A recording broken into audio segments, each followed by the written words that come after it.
Good morning, students. Class 12th Mathematics, Part 2nd, Chapter Integration, Exercise number 7.6, Question number 14. Integrate x log x whole square. इसे integrate करना है तो let it be the integral I. अब इसे first function मान लो और इसे second function मान लो और उसके बाद इसे इंटीग्रेट कर दो. First function log x whole square integration of x dx minus whole integration of x dx and dy by dx of log x whole square whole dx. So it is log x square, इसका integral x2/2 minus इसका integral x2/2 और इसका derivative log x raise to power 2, ये आएगा 2 log x. ठीक है, उसके बाद में log x का derivative 1/x and whole dx plus c constant. ये एक x इससे कैंसिल हो जाएगा, 2 इससे कैंसिल हो जाएगा.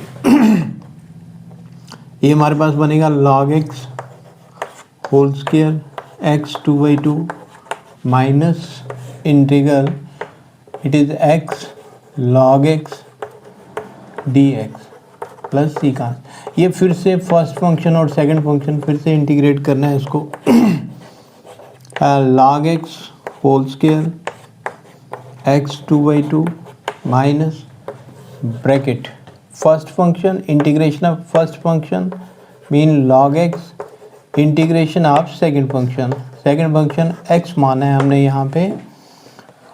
सो minus whole integration of x dx and dy by dx of log x whole dx plus c constant. ठीक है, अब इस स्टेप के बाद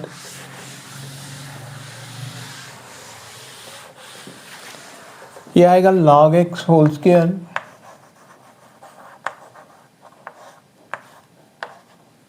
x2/2 माइनस, पहले इसे इंटीग्रेट कर लें बाद में ब्रैकेट खोल लें, log x.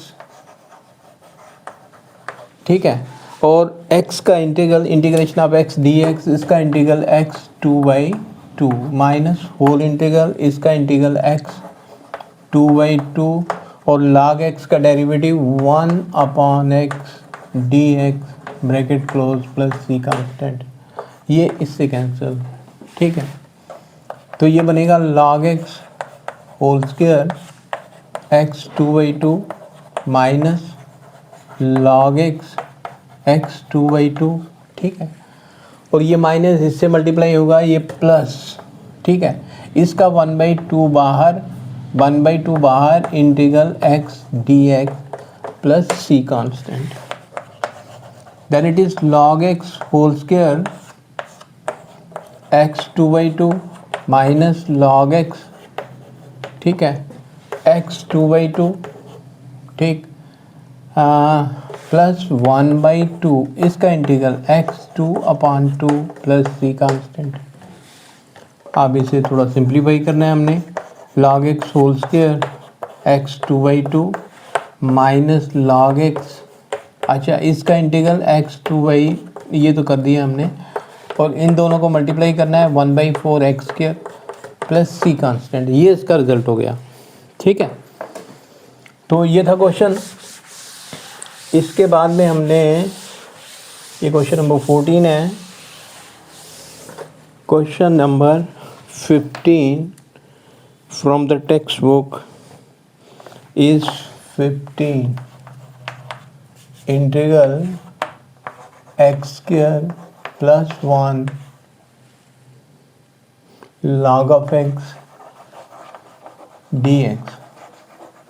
ठीक है, तो इंटीग्रल आई. इस पूरे को इसको फर्स्ट फंक्शन मानेंगे, इसे सेकंड फंक्शन मानेंगे. ऐसे हम अलग अलग करके भी कर सकते हैं. x square log x dx ये अलग कर लिया, और plus x plus 1 into log x dx. ठीक है। तो ये क्वेश्चन भी चल सकता है, अलग अलग करके फिर उसको इंटीग्रेट करना। अब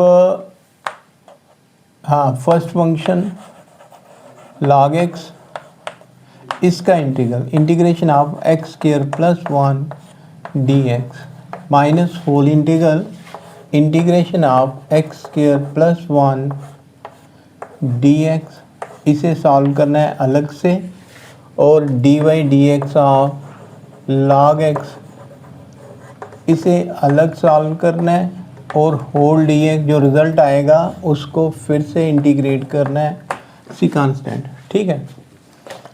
अब log x,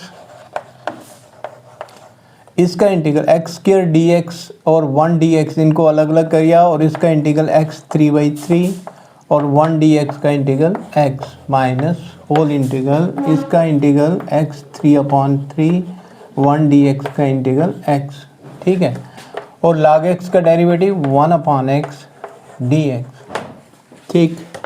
इसके बाद log x into x 3/3 plus x minus integral, अब ये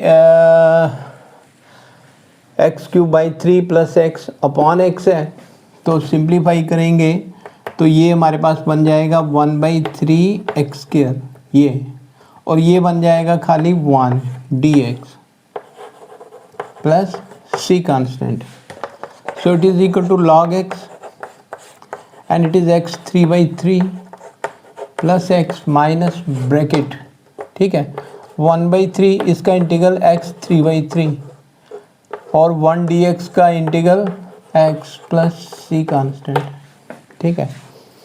तो इसके बाद इसे थोड़ा सा सिंप्लीफाई करना है, log x bracket x 3/3 plus x minus, ये हो गया हमारे पास, ब्रैकेट में लिख लो x³/9 और plus x plus c constant, ठीक है। तो ये था क्वेश्चन नंबर 15, दो क्वेश्चन कंप्लीट किए हैं 14 एंड 15।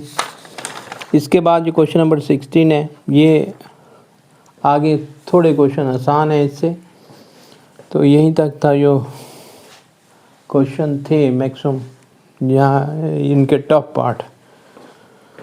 तो उम्मीद करता हूँ कि आप बच्चों को ये क्वेश्चन समझ में आए होंगे। Thank you.